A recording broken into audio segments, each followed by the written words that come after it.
Good morning, agents, and welcome sa bagong mission natin. I'm Agent Mon for Mission Vlogs. So agents, may bagong review tayo. Mabilis lang to. Quick review sa SEC Reflux was this half-face helmet. Kung naalala nyo, nag-review ako ng LS2 helmet, modular. So ngayon magre-review tayo ng mid-range na price na helmet. So bago niyan, hopefully mag-subscribe kayo sa channel ko kasi marami tayong nagigabang reviews, daily vlogs, and kahit anong, basta mission, kaya natin gawin sa mission vlog. So kung mahirap yun, pwede nyo lang i-like and share or comment. So para matulungan yung channel ko para ma-spread ang video. So actually, buksan na natin. Actually, bubble wrap ko na to. Unbox na natin. So basically, ano lang siya, yung box niya. The usual. So yan. Nakuha ko red color, red Reflux. Version 2 to ng SEC helmet. So ano siya, half face. So yung LS2 ko, ano siya, modular na bubuksan. Pero ito, kasi yung mga ibang helmet ko before that, yung mga mura-murahing helmet, ako ito yung suot ko na yun. Yung LS2 masyadong mabigat, nabibigatan ako. So bala ko ibenta. Pero ito, ano lang ito eh, 1.5, 1.4. So, okay naman, pero puro gas-gas na rin. Ito, yun know, lining niya. Eh, siyempre, bumili ako ng actually ng mas mura pa dyan. Ito, 1.4 to. Actually, ito, 1.2. Nakuha kong 600 sa Shopee rin. Mura lang. Ang palit ko kasi pag nilalabang ko yung lining nito, mabaho na. Tumunis-tusok ko. So, actually, maganda rin, magaan, pero talagang alam mo murahin, maluwag yung ano. Pero pwede na rin for the looks, nilagyan ko lang ng sticker. Yamaha. Eh ito, medyo mas sturdy ito, mas matibay ito, medyo hard ang plastic. Siyempre hindi naman ako nag-racing, so ito okay lang ito, basta hindi ka ahas sa daan. So balik tayo sa SEC. Anong meron sa SEC? So meron siyang kasamang clear visor. Ano pang kasama? Sabay tayo mag-unboxing. Ito, may ano pa siya, free face mask. Free face mask. Galing. Dito pang plastic. At yung ano niya, parang spoiler niya sa likod. Maganda to actually. Ang feeling ko ang more money for the buck na yung babayaran mo mas okay ang SEC. Kasi yung SEC, compared sa mga Spider meron sila Reboot 2. Yung mga kapresyo niya, pero mas mahal yung 2.8 pataas, 2.5. Ito, lagay ko na dito yung presyo. After sa Shopee yan, wala yung breakdown. Hindi ko mahanap yung breakdown. Pero ano siya, 290 ang nakuha ko. Pero may mga coupon ako na napababaan ko ng 1,990, something like that. So, murang-mura.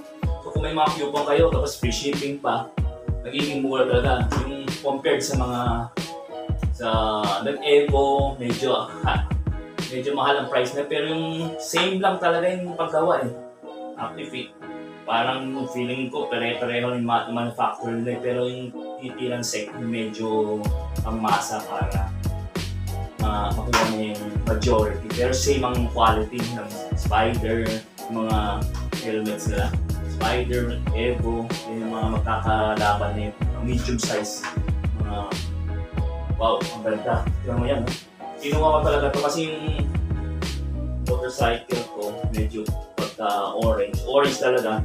So may pagka-ano to, tingnan natin. Tanggalin natin sabay-sabay tayo tanggalin.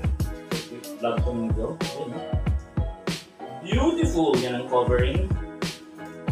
May pagka-yellow, purple, little bit, kala ko may little bit orange. Pagka may tumatama, konting orange, pero good enough. Ganda dito may SEC.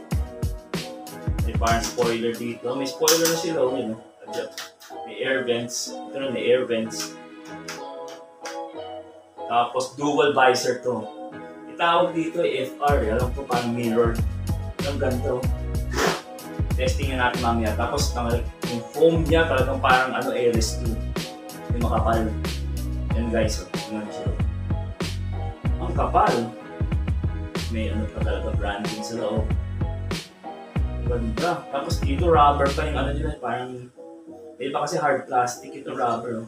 At kompleto, DOT, ICC, ECC, ano ba yung ICC, mga ano yun eh. Meron natin dito, check ko lang. Mga ganun, mga DOT, mga ECCE, mga Economic Commission for Europe. So, basically talagang maganda. Compared naman sa medyo murahin na ano. Ito talagang ang ganda guys. Talagang hologram. Alam mo talagang totoo ito. Halatang fake eh. Yun o. May DOT nga at certified mga ICE, mga certification. Pero halatang fake. Halatang fake siya. Dito lang sa isa. Isa lang oh. So, ito talaga alam mo talagang sulit ka at talagang regulated ang paggawa. So, alam ko itong ano to, helmet ito ay basically ano siya, may kodigo ko. ABS composite shell. So, nakakilalang material na ginagamit sa helmet ABS. Dahil ano ba yung ABS? Hindi yun yung brakes ng motorsiklo ha. Ano siya? Prolonged right butane. Basta lalagay ko nandito, ang hirap i-explain. Ibasahin. Pero basically ano siya, yung high impact resistant. Yung helmet ng klaseng ABS. And ano siya, yung compression qualities niya maganda. Pero siya pinakamurang ano shell ng helmet. Kasi meron dyan carbon, may fiber, Kevlar, yan ginagamit pang ano bulletproof eh. Pero yun, yung mga qualities yun talaga super mahal, pero maganda. Yung carbon fiber, mga lightweight yan. Ito medyo mabigat. Pero yung high impact resistant naman siya. Kung hindi ka man nag-racing, kung daily use mo, maganda na to. Pati iba eh. So, kasama rin yung parang ano niya, carrying case set. And ito, tingnan natin yung spoiler niya. Actually, may pandikit. Tapos may screw. So, screw pa to. So guys, ito yung kasama niya. Yung malit na screw yan. At pandikit. So, ididikit dito sa likod niya malamang. Tapos screw. May screw. So, ito mo guys. Dito yung ilalagay niya. Ito. Pagdidikit yan. Kung na ididikit, matatagalan tayo. So, yan basically ka na screw. Ganda. Ano natin, fitting natin. Actually, mas gusto ko nga yung mga mura yun kasi medyo maluwag yan. Ayoko masyadong masikip. Yung LS2 kong sikip, tapos mabigat pa. Pero sa tingin ko, sakto rin pag may glasses ka. Yun, sakto. Large pala tong size ko. Hindi ko pa na ano yung tali. Maluwag. So, pero makikita mo rin yung tunog dito kung maganda. Yun o. Kasi yung mga murahin, hindi mo marinig yun. Sobrang ganyan lang. Luwag. Pero yung mga alam mo yung quality talagang gawa. Yung strap nila.